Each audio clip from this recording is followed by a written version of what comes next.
अध्यक्ष जी, पिछले वर्ष अयोध्या के राम मंदिर प्राण प्रतिष्ठा समारोह में हम सभी ने ये महसूस किया था कि कैसे देश अगले 1000 वर्षों के लिए तैयार हो रहा है। इसके ठीक 1 साल बाद महाकुंभ के इस आयोजन ने हम सभी के इस विचार को और दृढ़ किया है। देश की ये सामूहिक चेतना देश का सामर्थ्य बताती है। किसी भी राष्ट्र के जीवन में, मानव जीवन के इतिहास में भी अनेक ऐसे मोड़ आते हैं जो सदियों के लिए, आने वाली पीढ़ियों के लिए उदाहरण बन जाते हैं। हमारे देश के इतिहास में भी ऐसे पल आए हैं जिन्होंने देश को नई दिशा दी, देश को झकझोर कर जागृत कर दिया।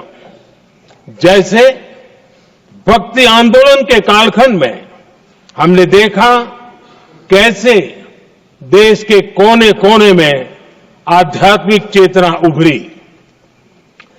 स्वामी विवेकानंद जी ने शिकागो में 1 सदी पहले जो भाषण दिया, वो भारत की आध्यात्मिक चेतना का जयघोष था। उसने भारतीयों के आत्मसम्मान को जगा दिया था। हमारी आजादी के आंदोलन में भी अनेक ऐसे पड़ाव आए हैं। 1857 का स्वातंत्र संग्राम हो, वीर भगत सिंह की शहादत का समय हो, नेताजी सुभाष बाबू का दिल्ली चलो का जयघोष हो, गांधी जी का दांडी मार्च हो, ऐसे ही पड़ावों से प्रेरणा पाकर भारत ने आजादी हासिल की।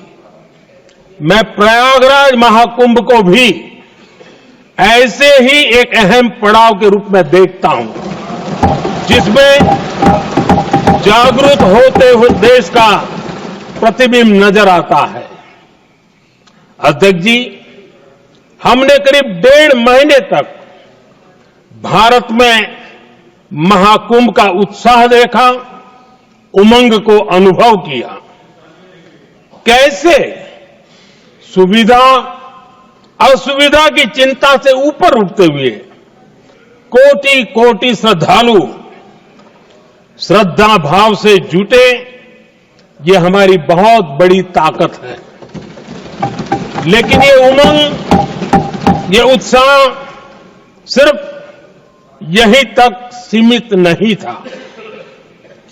बीते हफ्ते मैं मॉरिशस में था।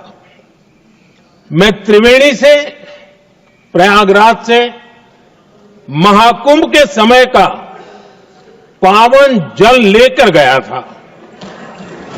जब उस पवित्र जल को मॉरिशस के गंगा तालाब में अर्पित किया गया, तो वहां जो श्रद्धा का, आस्था का, उत्सव का माहौल था, वो देखते ही बनता था।